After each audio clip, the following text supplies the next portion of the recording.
want to get through, so we'll have to hold it there for now, but we'll play a little film and then we'll chat some more, because in the news today, MPs have criticised the Post Office for how it handled claims that an IT system caused around 150 sub-postmasters to be accused of stealing vast amounts of money. Now, some have gone bankrupt, others have even gone to prison.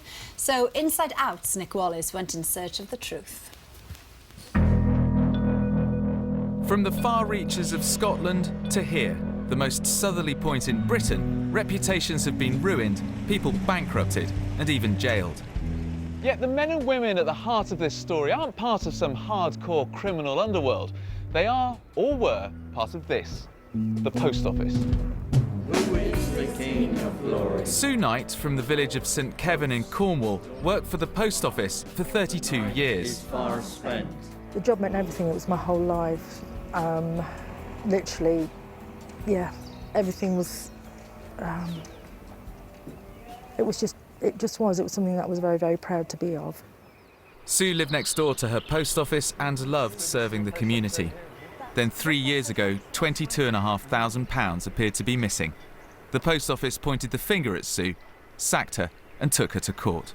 I was absolutely lost. I was absolutely lost, and I thought, how am I going to face these people, because I've let them down.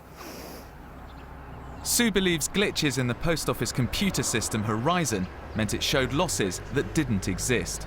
When the case came to court, she says she felt under pressure from all sides to plead guilty to false accounting. It was very frightening, but I stood there as they were reading it out again, expecting me to put a plea in. And I just stood there and shook my head and said no, no, and that was the truth. 10 days later, the Post Office dropped the case, saying while they were satisfied they were right, it wasn't in the public interest to continue. They refused to let Sue return to work. Now she's not only lost the job she loved, she's selling her home because she can't afford the mortgage. My daughter, about a month back, actually bought the weekly food. She's only 19 and she's a student. And the fact she thought we had to do that. Post Office have no idea what they've done. No idea. So what could have prompted the Post Office's sudden turnaround? Well, this report by forensic accountants found there were problems with the Horizon computer system. It also raised serious concerns about the way the Post Office pursued sub-postmasters who had problems with the system. And who commissioned that report? The Post Office. The Horizon system processes millions of post office transactions every day, mostly without problems. If the books don't balance, postmasters are contractually obliged to cough up the difference themselves. Faced with shortfalls they couldn't explain, some postmasters signed off their accounts after the Post Office's own helpline told them any problem should sort itself out. The sub-postmaster from Gaywen in Anglesey, Noel Thomas, was told he owed the Post Office £48,000. He spent his 60th birthday in jail for false accounting and went bankrupt. Jackie MacDonald, a sub-postmistress in Broughton, Lancashire, was convicted of stealing £94,000 and jailed for 18 months. With the Post Office saying they had computer evidence of a crime, Noel and Jackie told us they felt they'd no option but to plead guilty, a decision both have since told me they bitterly regret. Professor Charles McLaughlin has been an expert witness in 6 sub-postmasters' cases. It's absolutely clear that the makers of the system have admitted there are faults, and those faults could lead to discrepancies that would make losses for postmasters.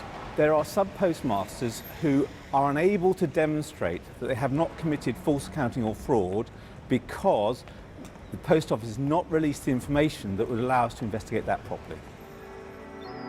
Questions were raised in Parliament. Was dodgy data from the Post Office's computer system responsible for sending innocent people to prison? MPs demanded the Post Office look at 150 individual cases.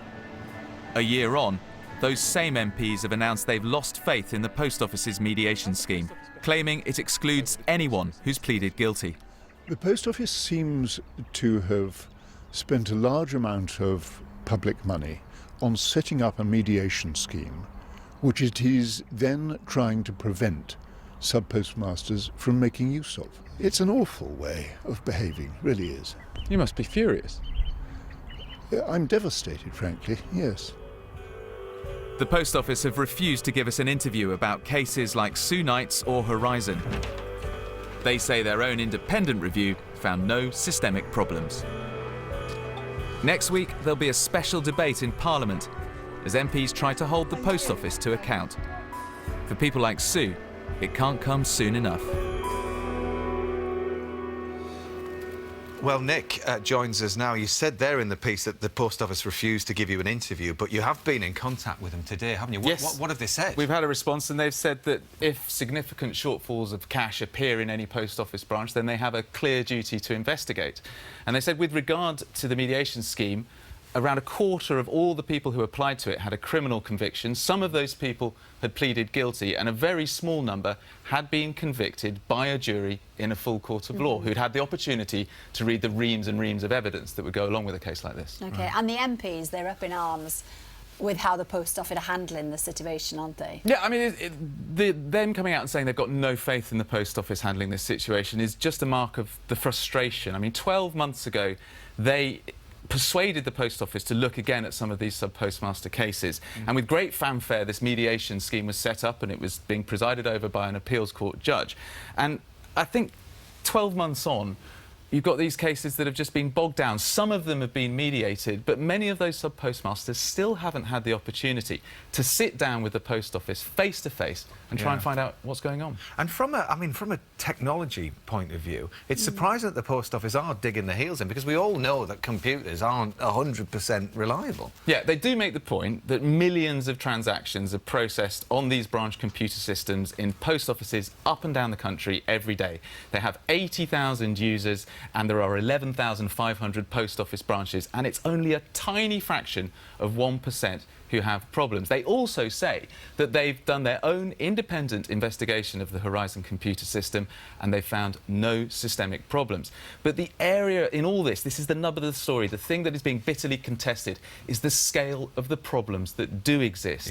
We do know there are problems, we just don't know how big they are. And the Post Office do know how many problems they have with Horizon, but they've never released that information. OK. Nick, thank you very much. Now, this Christmas...